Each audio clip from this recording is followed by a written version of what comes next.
2024年 take on MC 17題，題目講到有兩個 loudspeaker 一樣嘅，駁咗落去一個 signal generator 嗰度，佢做出嚟嘅 wavelength 0.1米，但係最重要呢度，佢哋原本係 anti-phase 嘅關係。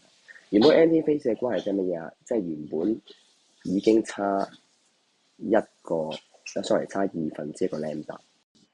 好似平時咁處理，如果睇 x 點嘅正常，佢個 delta 係等於0，但係由於差1/2個 lambda，即係本身已經差1/2個 lambda，所以你要加或者減1/2個 lambda，即係話本來係做 constructive 嘅，而家係做 destructive，所以一係 A 一係 C。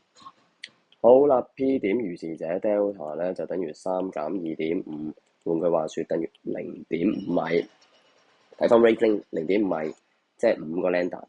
5個 lambda 正常做 constructive 嘅，不過你要加減翻起初嘅1/2 lambda，所以 constructive 就變 destructive，所以答案 C 完。